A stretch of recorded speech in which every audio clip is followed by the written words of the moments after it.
Libertad de prensa no es solo poder hablar de lo que uno quiere hablar. Es poder hacerlo sin represalias ni hostigamientos.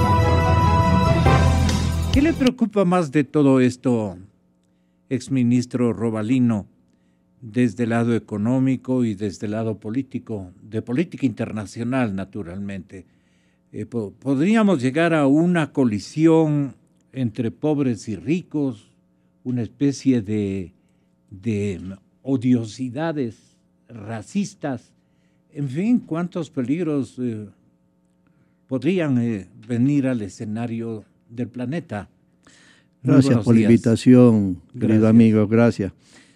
Primero, déjeme, tan solo como ciudadano, decir lo siguiente, que apoyo irrestrictamente a los medios de comunicación privados, a Radio Democracia con su equipo de trabajo, a Radiovisión y todos aquellos medios de comunicación que están amenazados de que no se renove su frecuencia. Ese sería un error grave, intensamente grave del gobierno nacional.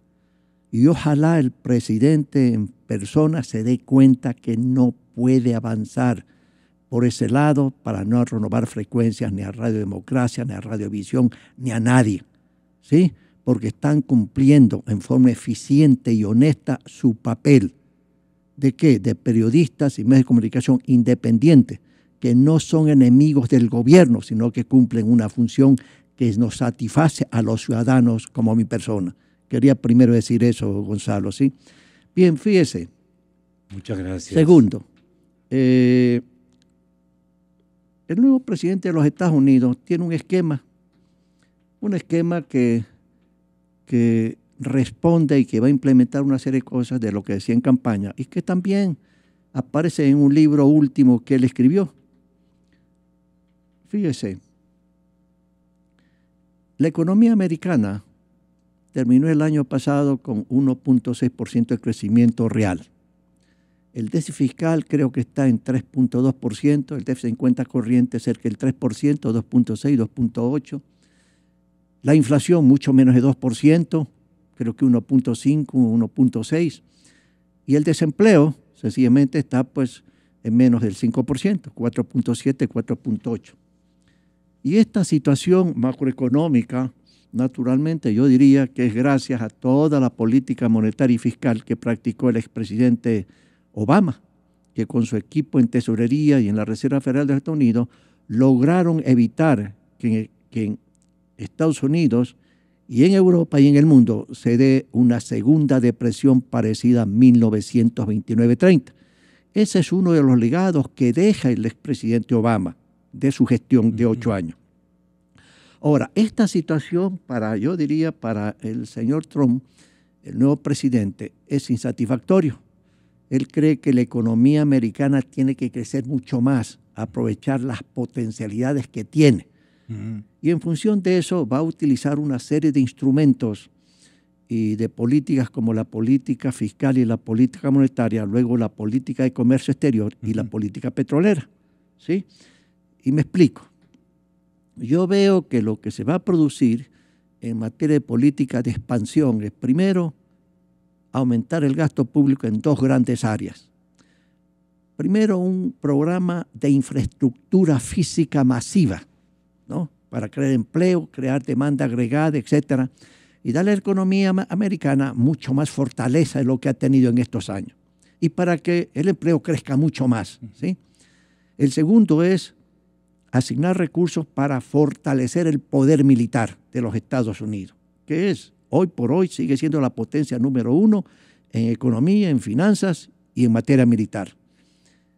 Eso, y luego reducirá los impuestos, porque él cree que el dinero en manos de los empresarios y de los hogares va a permitir crear más demanda para que los niveles de producción, de venta, pues suban, etcétera, etcétera, etcétera. ¿Qué es lo que esto va a significar? Un déficit fiscal mayor del gobierno federal.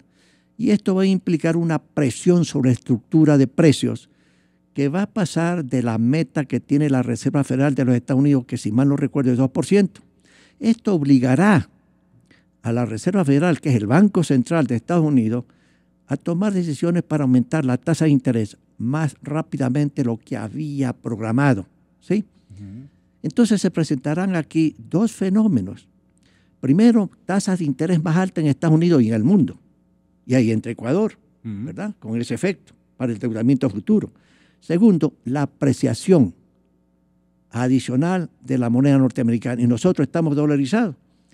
Esas cosas que implican, para luego referirme a la parte comercial, de comercio exterior, de que las personas que quieren ser presidente en el Ecuador tienen que tener presente de que se viene una apreciación del dólar y tasas de interés mucho mayores, especialmente en un país que nos hemos estado endeudando masivamente en el exterior. Luego usted tiene políticas de comercio exterior que ya comienza a verse que el nuevo presidente se ha reunido con la industria automotriz a los efectos de convencerlos de que renuncien a hacer inversiones en México o en China para expandir la capacidad instalada y que lo hagan en los propios Estados Unidos, y que él compensará las diferencias que hay en términos tributarios. Y la industria automotriz comienza a responder a ese llamado del nuevo presidente. Algo va a pasar también con la industria del acero. Ustedes recordarán que hace 30 años habían dos grandes sectores que es lo que probaba o manifestaba el poder económico de Estados Unidos. Acero, industria automotriz. Pero por una serie de razones de la propia política estadounidense que salió después de la Segunda Guerra Mundial, se abrió el mercado. Una política de libertad de comercio practicada por los propios Estados Unidos en todas partes del mundo. Y eso naturalmente aprovecharon China y otros países, etcétera, a tratar, como el caso mexicano, a través del Tratado de Libre Comercio que se firmó México, Canadá y Estados Unidos. Mire, el cálculo del señor Trump de ida y de vuelta, para que nos entienda la gente, ¿está mal hecho? Le pregunto a usted, economista Robalino. No, fíjese, yo creo que él está preocupado porque la economía americana tiene que crecer mucho más sólidamente, crear mucho más empleo. Él está interesado fundamentalmente en los intereses de los Estados Unidos. Ahora, eso de ahí naturalmente, como es la primera potencia económica, financiera y militar del mundo, va a tener ciertos efectos en el mundo. Ahí entra, pues yo le digo, Ecuador. Digo usted, si uno estaba pensando anteriormente en hacer un convenio bilateral de comercio con los Estados Unidos, hoy será mucho más complicado, porque la política del nuevo gobierno americano no es amigable a los acuerdos de libre comercio, y por eso va a negociar con México y Canadá, y van a sentarse para renegociar el acuerdo. Y en la mesa de negociaciones va a salir algunas reformas de lo que está vigente. En segundo lugar, China. Se va a sentar y China va a tener que sentarse con el gobierno americano, sus representantes, para llegar a cierta conclusión en términos de importaciones y exportaciones. ¿Y van a no haber se olvide, represalias? y yo creo que China va a ceder. No se olvide, ¿cuál es el mecanismo que van a utilizar? Se decía por parte del presidente actual en campaña que en un momento dado podía establecer Estados Unidos un impuesto arancelario de 35% a los bienes que vienen de China o de México, etcétera. Naturalmente que usted tiene la Organización Mundial de Comercio y eso no es muy compatible con las reglas de la OMC. Sin embargo, no hay que olvidar que el presidente Reagan, que paz descansa, hace muchos años, ¿cuándo fue?, también está preocupado, no tan intensamente como era el presidente actual de los Estados Unidos, pero llegaron ¿a qué cosa llegaron? A un programa de administración de comercio. Y eso posiblemente se presente también en las negociaciones con China. Y China va a tener que acceder a ciertas cosas de los representantes del gobierno americano. Y cuando China acepte una serie de cosas, es posible que comiencen a pensar que no es posible exportar en forma creciente como lo han venido haciendo en los últimos 20 y 30 años a Estados Unidos. Usted va a Estados Unidos en cualquier ciudad pues te dice y encuentra esto es hecho en China, sea zapatos, sea prendas de vestir, etcétera, etcétera, etcétera. El momento en que China ve eso y tiene que ceder, Yo creo que va a ceder porque esto se hace en negociaciones. Yo no creo que va a haber una guerra comenzar abierta, porque eso no le conviene a nadie y tampoco a Estados Unidos. Entonces va a haber esas negociaciones. Pero en la medida que pase eso, la pregunta es, ¿qué hará China? Varias cosas habrá China. China comenzará a ver muy bien. Si tengo que dejar de exportar $1 a Estados Unidos por estos convenios que llevo con el nuevo gobierno americano, bueno, tengo que reemplazar eso. ¿Dónde me voy? A varios países del mundo, entre ellos varias regiones, América Latina. Y entonces China comenzará a desempeñar, habrá un empuje de China para colocar mucho más bienes en América Latina y en Ecuador. ¿Cómo analizan los diplomáticos el aparecimiento de una especie de gendarme que llega a la presidencia de los Estados Unidos y dice, ya basta con estos criminales, con estos tales y cuales, y les vamos a poner aquí un muro para que no entren y nosotros los vamos a hacer productores, consumidores, nos vamos a administrar en solitario, etcétera, etcétera? ¿Eso es ser un hombre inepto, ciego o simplemente impreparado para gobernar a una potencia de las calidades y del rol que en la humanidad jugaba y juega Estados Unidos de Norteamérica? Bienvenido, embajador. Gracias, Gonzalo. En primer lugar, mi total respaldo a los medios de comunicación, particularmente a las radios, por los momentos que están pasando actualmente, que no son otra cosa que el reflejo de la falta de libertad de expresión que existe en el país. Ojalá retornemos y recuperemos esas libertades y el ecuatoriano pueda escuchar lo que quiere escuchar, pueda expresar sus pensamientos libremente sin ningún temor. Mi total respaldo a ustedes. Esto del muro, en realidad yo lo veo como una cosa anacrónica.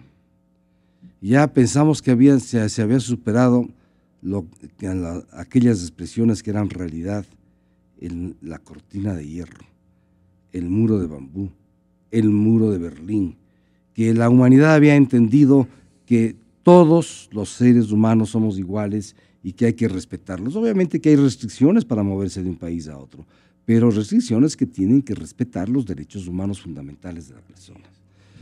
Esto del muro, que ya lo califican algunos mexicanos. ¿Pero qué simboliza el muro? El muro de la infamia, a eso voy.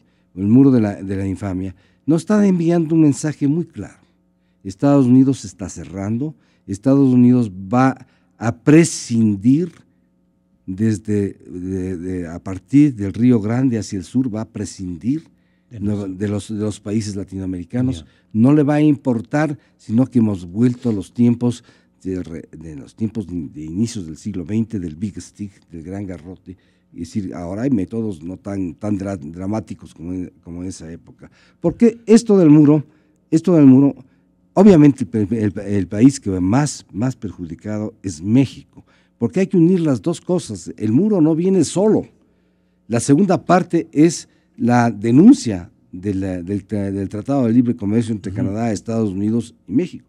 Hay que pensar que este tratado ha producido realmente que México pueda adelantarse y tratar de recuperar el tiempo perdido en todos los sentidos, pueda desarrollarse. Un país que más o menos en cálculos de son 1.200, 1.300 millones de dólares diarios que cruzan de la frontera de México hacia los Estados Unidos.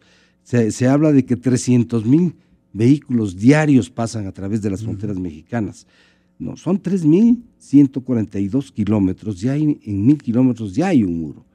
Hay otra parte que el señor Trump quiere construir los 2.000 kilómetros más para prácticamente bloquear, lo cual lo dijo a la persona que le citaron hace un momentito. Si es que antes necesitaba una escalera de 3 metros, ahora será una escalera de 6 metros. El muro no soluciona nada y es en el peor momento en el sentido de que en los últimos años las figuras de migrantes mexicanos han cambiado. En los últimos 2 años… ¿En qué sentido han cambiado? En que más salen los mexicanos de Estados Unidos que los que entran. En 2014 salieron 1 millón de personas, de mexicanos, retornaron a México y solamente ingresaron 860,000. Es decir, 140,000 mexicanos menos de lo que... Y se estaba disminuyendo. ¿Y el fenómeno por qué se ha producido? Bueno, se ha producido porque la situación económica va cambiando. Ya el mexicano no necesitaba, que es la solución, ya tiene trabajo en su país. No necesita pasar. Y digo el mexicano, me estoy refiriendo a todos los del continente americano, porque nosotros tenemos que pensar que en Estados Unidos tenemos un número de compatriotas muy elevado. En los años 60 se calculaba que en Estados Unidos, y estos son datos de la migración de Estados Unidos, había 1 millón de ecuatorianos. En los años 60. No hay datos de las últimas épocas que hemos pasado. En el año 2000, el gran éxodo de los ecuatorianos hacia el exterior fue de miles, de cientos de miles. ¿Cuántos fueron a Estados Unidos? Es decir, nosotros tenemos un número de compatriotas que están legal, una parte, pero ¿cuántos son los que están ilegales? Se hablan de cifras, y el que está ilegal no está registrado en ninguna parte, y a ese le van a meterlo preso, lo van a exportar, lo van a deportar. ¿En qué condiciones lo van a deportar? Ahí hay cuestiones de derechos humanos, de dignidad humana. No todos estos inmigrantes son delincuentes, como el señor Trump quiere manifestar. Es gente que busca trabajo y gente que está contribuyendo, hay que pensar, que está contribuyendo a los propios Estados Unidos. Gente que está realizando actualmente trabajos que los americanos ya no quieren hacerlo. Ya no querían hacerlo. Yo no sé qué es lo que va a pasar, porque, por ejemplo, claro, ya da pasos muy concretos Trump, porque junto con la resolución de construir el muro, va otro, el que deja sin fondos a las ciudades que son permisivas con los emigrantes, que son Chicago, principalmente Chicago, Los Ángeles y Nueva York. En caso de estas ciudades les llama santuarios. Santuarios. Y les va a restar partidas, como aquí llamamos, ¿no? Partidas presupuestarias para efectos de tratar de evitar que vayan los migrantes allá. Ya California ha dicho que no... ¿Qué pueden hacer los gobernadores? Bueno, sí pueden hacer, porque verán, hay que pensar una cosa. Estados Unidos es un estado federal. Ya. Hay una constitución que abarca a todos los Estados Unidos, pero cada estado tiene sus leyes propias. Ya. Cada estado tiene su gobernador, cada estado tiene su legislatura propia de leyes absolutamente, que en muchos casos son absolutamente diferentes. Ya. Usted compara la legislación que existe en la parte de Luisiana frente a lo que existe en el norte, es totalmente diferente, son de origen totalmente diferente.